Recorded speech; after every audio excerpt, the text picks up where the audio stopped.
Welcome to Subramani. This should tell you that I am in the Northeast. I'm staying in a beautiful hotel. It's called Windermere Inn, right?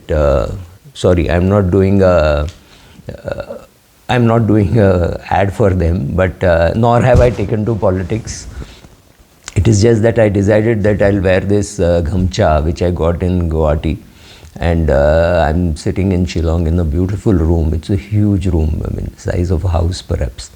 And it's a bad place to be shooting this, but I got a mail from a very, very upset, entitled guy, and perhaps entitled a female, but I don't know whether she is part of this email. But the email that they sent, it's worth reading, so I'll just read it out. My wife and I have spent almost 2 decades of low-end and high-end jobs and careers, and now are in our late 30s, maybe 38, 39, with 2 small children in a IB school. We scraped and suffered to buy a small 3 BHK, and we use 2 large cars for our family. I'm assuming SUV 30 lakh level, because that's how entitled he is.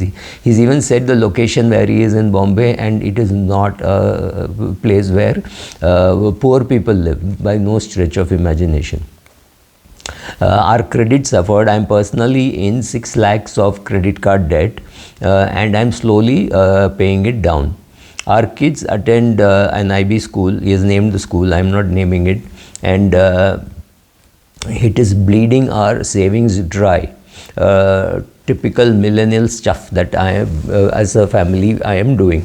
Last week I came across my father-in-law's NSGL statement. I'm sure he's got something more than this also, and I mentioned it to my father. My father-in-law had about 8 crores in NSGL statement. I'm assuming he's got something else also, maybe about 10 crores. And I mentioned, and I said to my dad, and my dad said, well, that's a kind of similar figure that I have too.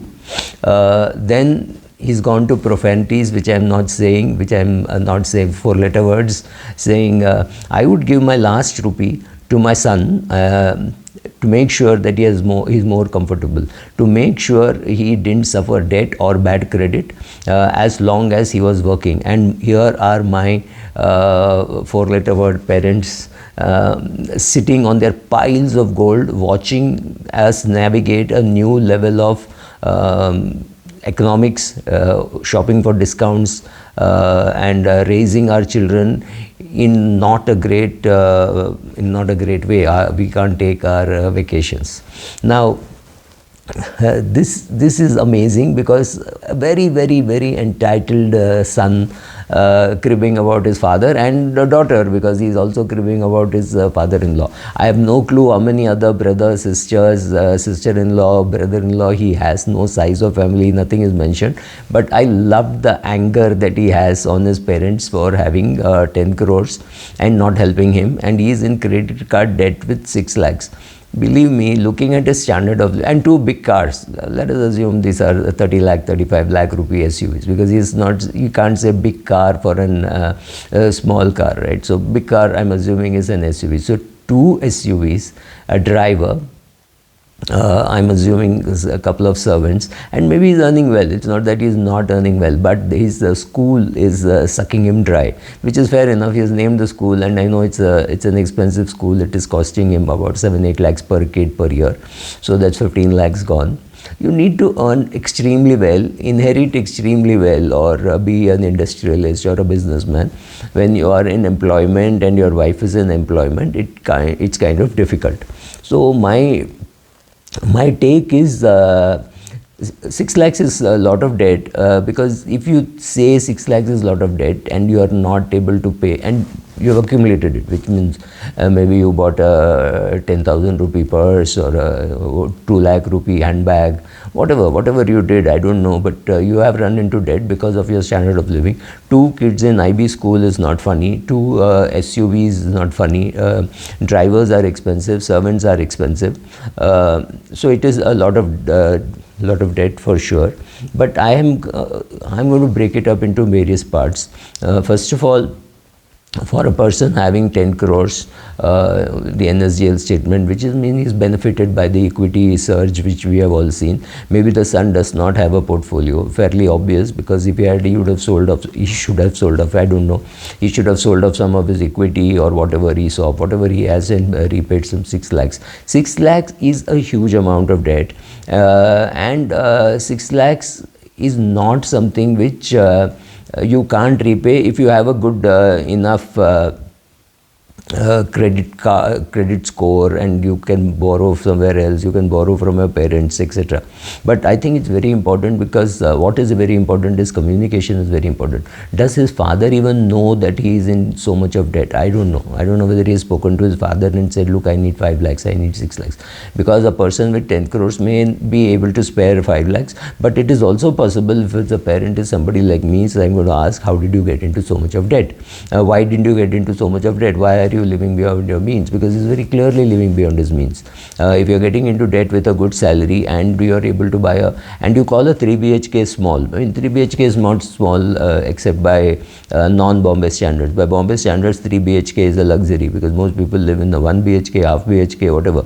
I'm not saying he should shift to a smaller house, but maybe he should shift to a smaller, different locality, sell this house, buy a new house, whatever. I'm not even suggesting solutions. I'm just saying how entitled this whole thing sounds like, right? It's funny to me, because communication is important. I don't know whether his father-in-law or anybody else knows that he is in debt. Maybe his wife also doesn't know. I don't know. He's not said all that. So to me, that itself is a question mark, whether they know.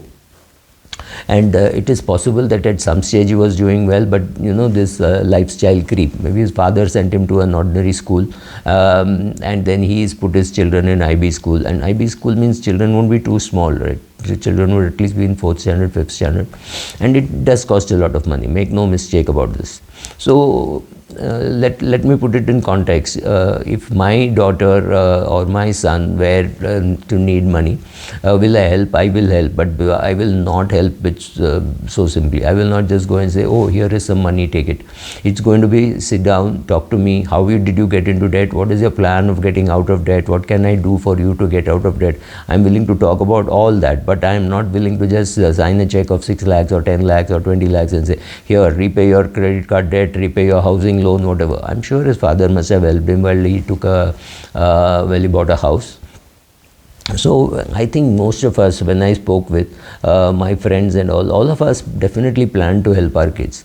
So I am willing to tell my kid that, look, I will definitely pay your term insurance and medical insurance, maybe car insurance if you can't afford it for whatever reasons, but not permanently, maybe 1 year, and it's a loan, it's not a gift.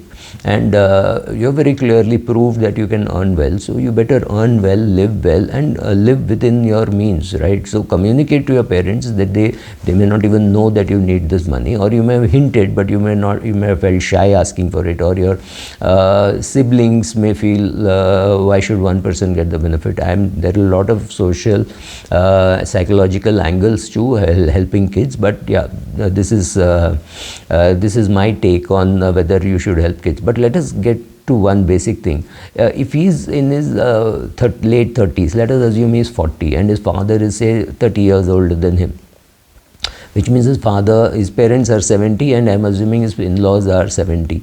At 70, a person having 10 crores is a good amount of money, but it is not an insanely huge amount of money. It's a nice amount of money.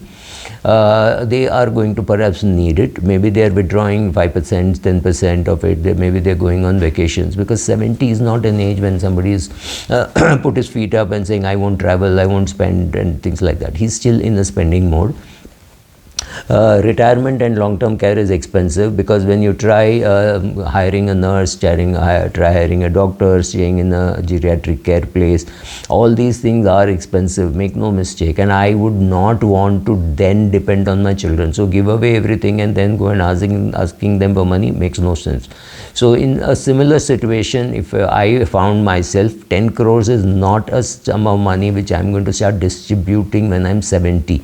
If I had 10 crores crores when I'm 80, I may look at it very differently. If I have 10 crores when I'm 90, I may look at it very differently. But 10 crores at 70 is a good amount of money, solid amount of money. One or two mistakes, you can still take it. You can keep this house and move into a geriatric care, which is not going to be cheap, or buy a house in a geriatric gated community, right? I will want to experiment with my money. What happens if the market goes down? This is a inflated market, right? So in the market is, my portfolio is 10 crores, and so I don't blame the parent for not helping, but I was very amused when I read the mail, and it has all profanities, and I don't use profanities in my, at least not in my YouTube channel. Maybe I'd use it in my Twitter handle, but I thought so. I thought you should have a look at how people feel entitled to their parents' money. I mean, it's your father's money. He has a choice of what to do with it. He can go and give it to charity, right?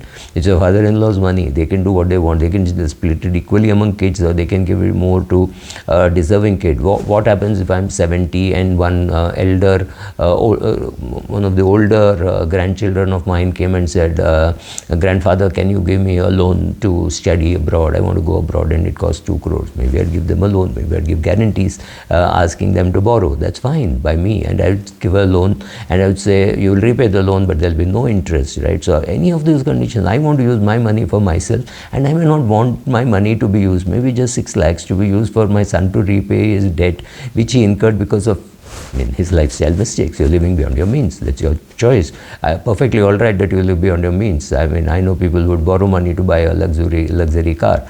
I do feel that luxuries should be funded completely out by check, not by commit your future income to savings and investment, not to a lifestyle which you have already committed. I'm against that, so no, I will not help.